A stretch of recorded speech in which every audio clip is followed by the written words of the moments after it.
Yih-Chau. It's Y-I-H-C-H-A-U, and my last name's Chang, C-H-A-N-G. Okay, and then just tell me what the official, what your title is with and what organization. Sure, I'm the press secretary for Responsible Citizens of California.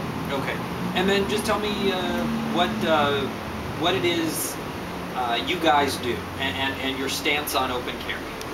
Basically, we're open carry advocates. We're also concealed carry advocates. Basically, we advocate for the right to carry here in California, and our stance on open carry is that we think it's a good idea. We think that it actively will reduce violent crime in society. Many studies have shown that law-abiding citizens carrying firearms in a public setting have demonstrably reduced violent crime all across the entire country, and actually in many different countries around the world. So tell us a little bit in reaction to this, what is it, AB 144 that has been introduced in the legislature. We had one not make it, so to speak, last session. Just talked to the Brady something commission. They're very hopeful for this one. So obviously you're not. Tell us about that. Do you think it's a is this a a right to bear arms type of issue? Is this an amendment issue? Absolutely. It has everything to do with the Second Amendment issue. Basically, the U.S. Supreme Court has already ruled, actually not once, but actually twice. First in the Heller decision in 2008, and also in the McDonald decision in 2010, that law-abiding citizens have the right to keep and bear arms, the right to own and carry weapons in case of confrontation. And so you think if if AB 144 or any thing that would reduce where you could carry those types of things, or stop it altogether, that would be unconstitutional, would you say? Absolutely, that would be clearly unconstitutional. It would be something that would have to be taken to the courts all the way up to the U.S. Supreme Court if necessary. Okay. And why do you feel it is so important? And you mentioned that there would be. You're saying in the instance of violence, if someone there is a law-abiding citizen and actually has a weapon, they can, pretty much stop the situation before it gets worse, type of thing? Absolutely. There's hundreds of documented cases, very well documented cases, that we've actually gone on the Responsible Citizens of California website.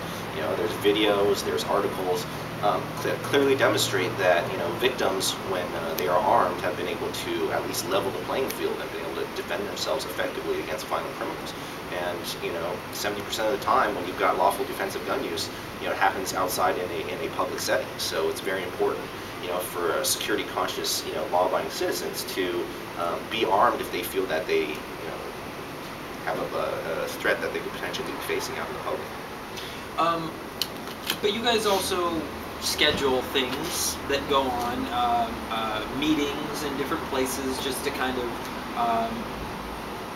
show that you can, I guess, or let the public be aware that this is legal and you're not doing anything wrong. Tell us. I mean, you're sending a message with those types of meetings and statements and public outings. Absolutely. Basically, it's to help educate the general public that they do have Second Amendment rights here in California. They can't exercise them. So it's something where we feel that the more people that know that this is an option, the more people are going to probably start exercising that Second Amendment right. It's particularly important here right now in California because by the end of this year, 13,400 convicted felons are going to be released early back onto California streets because of the budget crisis. And in 2009 alone, we lost over 1,000 police officers up and down the entire state of California. In 2010, we lost, we don't even have a full count, but hundreds more. So it's something where we feel that fewer cops on the street and more convicted felons on the street make for a less safe society, and it's something where now more than ever it's particularly important for common law-abiding citizens to be more security conscious.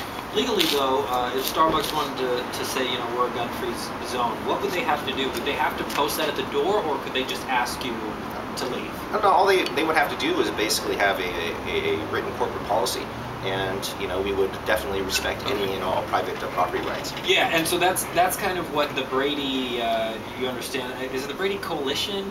Brady Campaign. Brady Campaign. Yeah, correct. that's what they're now trying to do, is to target some of the restaurant associations and other things to try to get them to put those on their corporate policies, to kind of get you guys not to come in there with a gun. Is that the right move? I don't think so, because basically they're trying to address a problem that really does not exist. Ever since the very founding of California, throughout California's entire history, never once, not even once, has a open carry advocate ever committed a violent crime. So basically, we believe that they're making much ado about nothing. They should be addressing a violent criminal element. This is something that we welcome them to join with us in trying to solve these violent criminal acts, instead of trying to limit the rights of law-abiding citizens who've never done any wrong. Open carry. Crime doesn't stop at a sign. And last question. You're saying that most of the people who are being within the law, carrying the gun unloaded, may have ammunition separate, holstered, so on. They're not the ones doing these, killings, and they're not the murderers. But some get fearful that alcohol gets in the mix, and then there's a potential for violence. So what would you say to that? Well, I think that, honestly. Open carry advocates I'm not specifically talking about open carry, but the concern there is just, not for the advocates. Obviously, but yeah, what would you say to those concerns if a bar owner said, alcohol and guns, not my bar? Right. Basically, I'd just like to say, if you'd like to bring up an incident where a law-abiding citizen, committed a crime while drunk and carrying a gun, then obviously we can address those by a case-by-case basis. But I think most of the, the issues that bring up, a lot of it is just, it's conjecture, it's speculative. It's not something that has borne itself out in reality. So until it does, it's not something that really needs to be addressed, by legislating, the rights, out of the hands of common law-abiding citizens. Okay. Get some quick twos Yeah, right there. let's get some twos, and then I want him to also, maybe we could get some nats of him explaining what kind of gun he has and all that. Whew, it's cold. It's hard to talk sometimes.